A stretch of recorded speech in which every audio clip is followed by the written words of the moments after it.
Salut à tous, bienvenue sur Panda JJB, le podcast qui parle de JJB. Je suis Claire Thévenon, aka le Panda, et aujourd'hui encore, j'ai 5 minutes pour vous parler d'un sujet en rapport avec le BJJ. Aujourd'hui, la question qui me brûle les lèvres est: quelles sont les 5 principales règles de l'étiquette au JJB? Quand je vous parle d'étiquette, c'est évidemment de savoir-vivre que je suis en train de vous parler.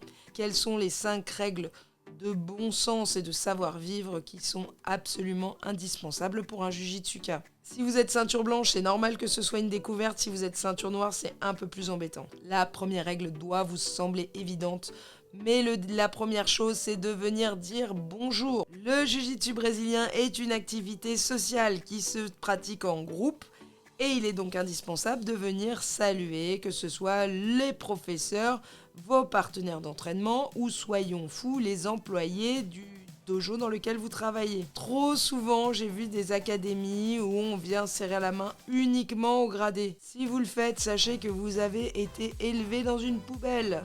Je peux entendre que vous soyez timide, que vous n'osiez pas aller dire bonjour, mais souvent cette timidité peut être interprétée comme de l'impolitesse ou de l'arrogance. Chaque académie et chaque pays a ses propres rites culturels pour dire bonjour. En France, ça m'arrive très souvent d'aller faire la bise aux gens dans les dojos. Aux États-Unis, on va plutôt se serrer la main ou se faire une accolade, les fameux hugs. Soyez polis, mais après c'est à vous d'observer comment fonctionne votre dojo. Là où je m'entraîne au Brésil, eh bien, on dit bonjour à tout le monde en arrivant et on redit systématiquement bonjour à tout le monde en montant sur le tapis. Si vous avez vu un de vos potes avant d'entrer, quand vous allez remonter sur le tapis et que vous allez le revoir, vous allez aller lui serrer à la main. Deuxième règle de l'étiquette, marcher avec des claquettes en dehors du tatami. Alors non, c'est pas de la maniaquerie, c'est juste que vous allez passer la majorité du cours avec votre tronche collée au tatami. Le tatami, même si on l'a nettoyé avant, si tous les crados de la terre se baladent pieds nus pour aller au cabinet,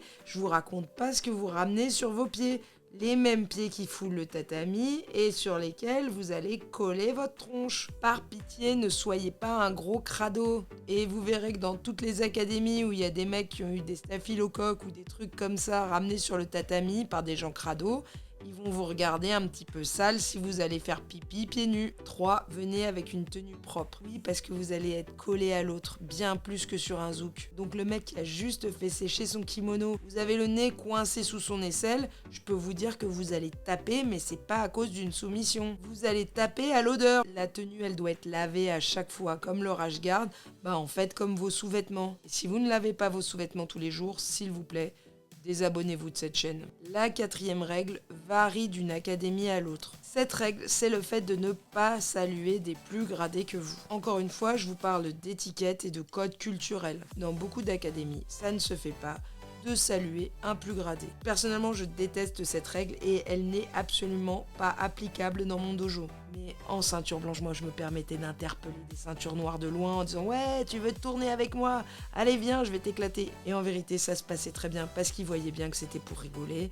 Et c'est pour ça que je n'aime pas ce type de règles, mais qui existent et dont il faut avoir conscience. Encore une fois, quand vous êtes dans votre dojo, vous faites bien ce que vous voulez. Mais quand vous êtes dans une autre académie, il est bon de savoir quels sont les codes là-bas. Là où je m'entraîne au Brésil, ça ne se fait pas trop. Mais en vrai, quand les gens vous les connaissez, un petit regard, et la personne vous dit « Bah viens ». Moi, ma vision, c'est qu'un gradé, il peut très bien dire non poliment. Je pense qu'un gradé n'a pas besoin de dire « T'es ceinture blanche, tu te prends pour qui? Tu oses me saluer ?» Eh les gens, faut redescendre un petit peu, je pense. Mais cette règle un peu particulière m'a posé des problèmes la première fois où je suis allée au Brésil. J'étais alors jeune ceinture noire et il y avait énormément de ceintures marron dans le cours compétition. C'était des ceintures marron de niveau mondial, des filles très fortes. Et pendant 1 ou 2 jours, je ne tournais pas trop avec elles parce que, en fait, elles n'osaient pas me demander. Comme la plupart avaient 1 ou 2 catégories de moins que moi, je trouvais ça incorrect de ma part de m'imposer, donc j'attendais qu'elles viennent me proposer. Évidemment, une fois qu'on se connaît, on n'a plus besoin de se faire des courbettes. Pour moi, cette règle est un peu à l'ancienne parce que si on se respecte,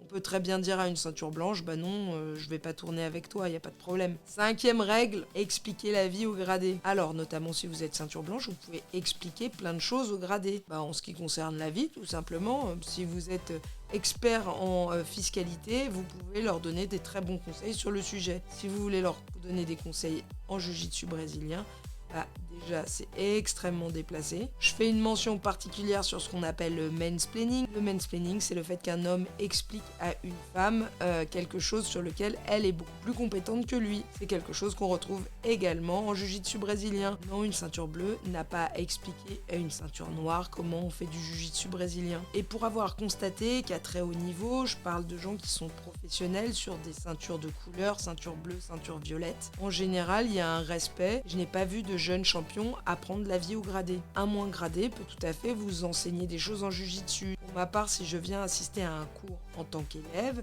et que le professeur est ceinture marron ou même violette, eh bien, je vais essayer de reproduire la technique telle qu'il me l'a montré avec les détails qu'il m'a montré. Ce qui peut être mal interprété, c'est si vous ne restez pas à votre place. Et quand je parle de rester à votre place, ce n'est pas une question de condescendance, mais une question de bon sens. Voilà, c'est tout pour aujourd'hui. On se retrouve prochainement sur TikTok, Facebook, Instagram et tout le tout team.